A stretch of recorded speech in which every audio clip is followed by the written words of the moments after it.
What if the hardest conversations in your life aren't actually about conflict, but about translation?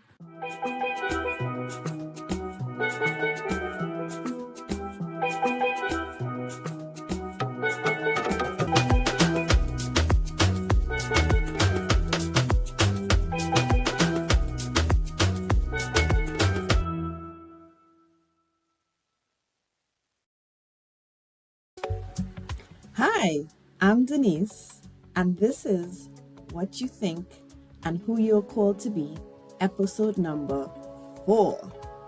Today, we're going to talk about communication, and so why many of us feel misunderstood even when we're trying our best to connect. You see, most communication breakdowns don't happen because people don't care. They happen because people think differently. And when we don't understand those differences, we start to assign meaning that isn't actually there.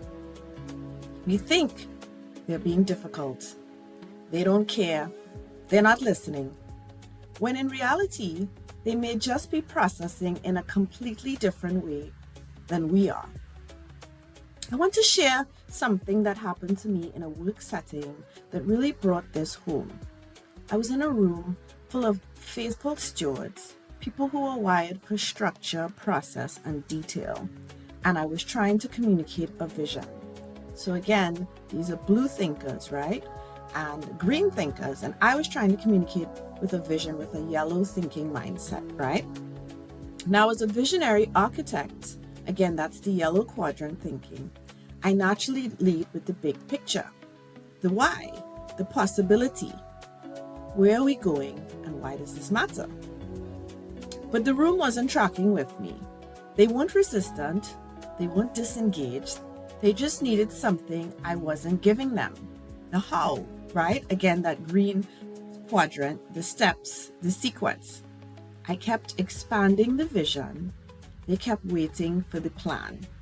And what I initially read as pushback was actually just a different language. The moment I stopped trying to get them to see what I saw and started meeting them where they were, the whole conversation shifted. That experience taught me more about communication than any training I had ever done. So Paul captures it perfectly in 1 Corinthians 9:22. I have become all things to all people. That is not people-pleasing. That is intentional communication. That is the willingness to meet someone in their language so that what you carry can actually reach them. So here's the shift. Communication is not just about expressing yourself. It's about learning how to understand. And sometimes that requires translation. So think of communication as a form of hospitality. It's the willingness to lay down your right to be understood only on your terms and instead make space for how someone else receives information. Here's what it looks like when we understand the 4 thinking patterns. So again, truth seekers are blue. They communicate through facts, data, and logic. They want to know, is this accurate? What's the evidence? And when you're communicating with a truth seeker, you lead with the facts first. Then you have the faithful stewards. These are the green thinkers. They communicate through process and sequence. They want to know what are the steps, what's the plan, how to get it done.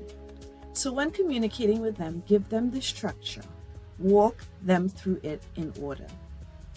We've got the compassionate anchors. These are the red thinkers, and they communicate through relationship and feeling.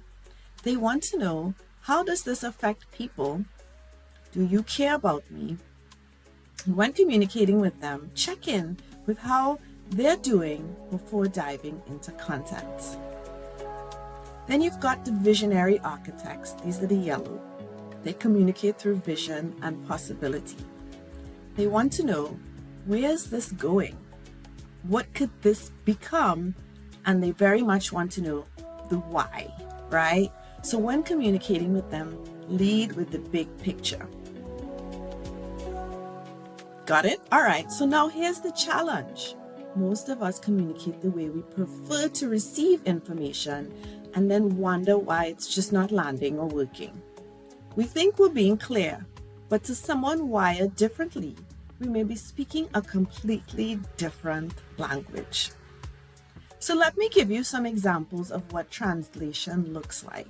Some real examples. So in the workplace, before we have a language, we tend to say we need to be more efficient and stick to the process. But translated for somebody who's a compassionate anchor, you may say, I want to make sure this process actually supports the people involved, and how is everyone feeling about it? In leadership, right, before you say, let's execute the plan, this could be translated for a visionary architect. Again, that's a yellow thinker like me.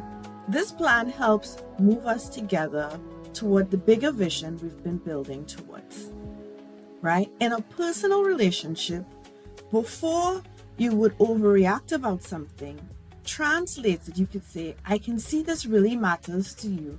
Help me understand what you're feeling.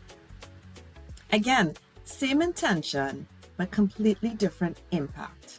That's translation. So, who in your life feels difficult to communicate with?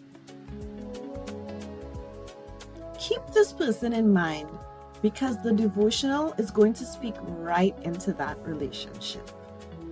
And so we're going to go into the chapter 4 devotionals in the book. If you have called into confidence, flip to the end of chapter 4 to the devotional called The Grace of Translation and follow along. Again, if you don't have the book, this is a good time to get it, or if not, just follow along. You'll still gain some knowledge here. So the scripture is Colossians 4:6, right? And it says, let your conversation be full of grace, seasoned with salt, so that you may know how to answer everyone. And again, that's Colossians 4:6. Full of grace, seasoned with salt, so that you know how to answer, not just everyone in general, but this specific person in this specific moment. That kind of communication is a practice, and it starts with awareness. So again, think about a relationship in your life that feels kind of stuck, a conversation that keeps circling back to the same tension, a person you care about but struggle to understand. Now ask yourself, is it possible that this isn't a conflict of character, but a difference in language? Are you speaking in facts while they are listening for feelings? Are you offering vision while they're searching for structure? What might translation, not agreement, be the missing piece? So where might translation, as I mentioned, not agreement, be the missing piece? Chapter 4 of Called into Confidence has a practice that takes this translation idea, and makes it very practical, specific to the different thinking styles and how you adjust your communication for each one. It's the kind of thing you want to reference before a difficult conversation, not just read it once and move on. So if you don't have the book yet, this chapter alone could change how you show up in some of the most important relationships in your life. So this week, I want you to choose one person, just one, and instead of asking, why don't they understand me? Ask, what do they need in order to feel understood? Do they need more clarity, more structure, more connection, or more vision? And then try meeting them there, even once.